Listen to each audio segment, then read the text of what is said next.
Bapak, Ibu, Saudara-saudari, mari kita menandai diri kita dengan tanda kemenangan Kristus. Dalam nama Bapa dan Putra dan Roh Kudus. Amin. Firman Tuhan diambil dari Injil Yohanes bab 1 ayat 1 sampai 18. Pada awal mula adalah firman. Firman itu ada bersama-sama dengan Allah, dan firman itu adalah Allah. Firman itu pada mulanya bersama-sama dengan Allah. Segala sesuatu dijadikan oleh Dia, dan tanpa Dia tidak ada suatu pun yang telah jadi dari segala yang telah dijadikan.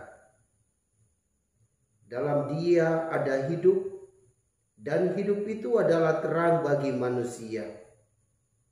Terang itu bercahaya di dalam kegelapan, tetapi kegelapan tidak menguasainya. Datanglah seorang yang diutus Allah, namanya Yohanes. Ia datang sebagai saksi untuk memberi kesaksian tentang terang itu, supaya oleh Dia semua orang menjadi percaya.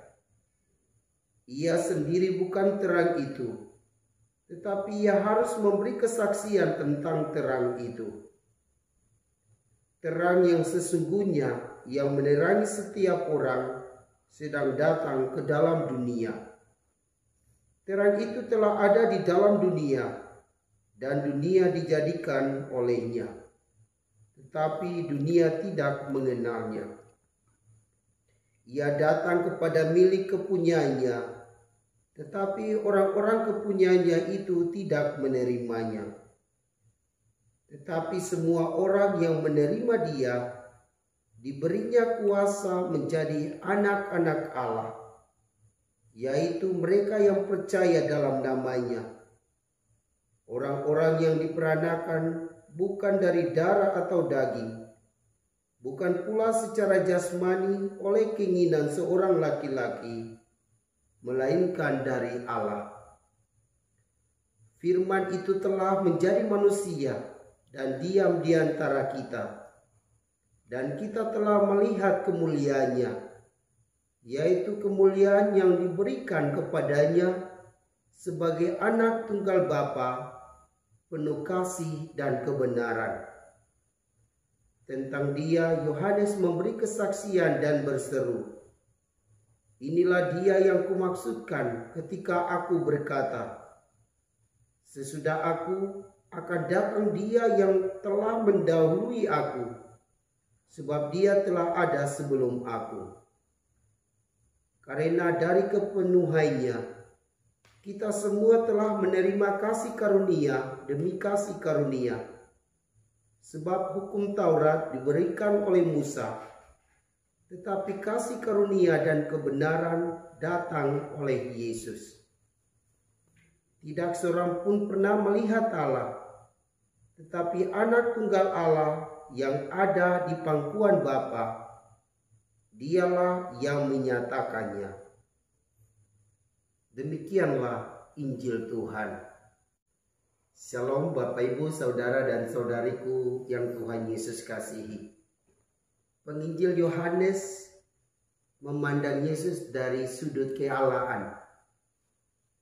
Yesus berasal dari Allah. Dikatakan bahwa pada mulanya adalah firman, dan firman itu bersama-sama dengan Allah. Firman itu adalah Allah sendiri, dan semua orang hidup di dalam Dia. Dia adalah terang yang telah datang ke dunia untuk memberi terang bagi setiap orang yang percaya kepadanya. Diceritakan juga bahwa sebelum terang itu datang, Yohanes Pembaptis tampil lebih dulu untuk bersaksi tentang terang itu. Dan Yohanes katakan bahwa terang itu sudah ada sebelum Yohanes Pembaptis. Ini mau menunjukkan bahwa benar Yesus berasal dari Allah. Yesus adalah putra Allah yang sudah ada bersama-sama dengan Allah itu. Berarti segala sesuatu yang ada di bumi ini sesungguhnya diciptakan oleh Yesus. Karena Yesus berada bersama-sama dengan Allah itu sendiri. Bapak, Ibu, Saudara, dan Saudariku yang Tuhan Yesus kasihi. Di akhir tahun 2020 ini, kita semua diajak untuk melihat Yesus dari sudut kealaan. Bahwa Yesus itu sesungguhnya sudah ada sebelum Yohanes Pembaptis ada di dunia. Karena Yesus adalah firman, dan firman itu bersama-sama dengan Allah sendiri. Dia menciptakan segala sesuatu yang ada di bumi ini. Dia telah menyertai kita selama setahun atau selama umur kita ini. Maka hendaklah kita memuji dan membesarkan Yesus yang adalah putra Allah itu. Karena ia memberi kehidupan kepada kita selama kita masih hidup di dunia ini. Tetapi juga dia menjamin hidup kita kelak ketika kita beralih dari dunia ini ke dunia abadi, yaitu surga sendiri.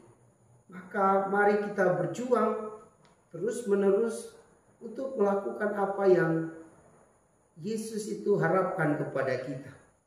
Dia berharap supaya kita menjadi terang juga bagi orang-orang yang hidup bersama kita. Kita mesti seperti lilin ini yang bercahaya di tempat yang gelap, menerangi orang-orang supaya bisa berjalan dengan baik sampai tujuan. Kita juga mesti seperti lilin yang selalu mencair sampai habis, tetapi cahayanya bersinar, berguna bagi sesama yang lain. Semoga di akhir tahun ini kita semakin sadar bahwa kita ini adalah karya cipta Allah yang hanya berjuang untuk membesarkan nama Tuhan di dalam hidup kita.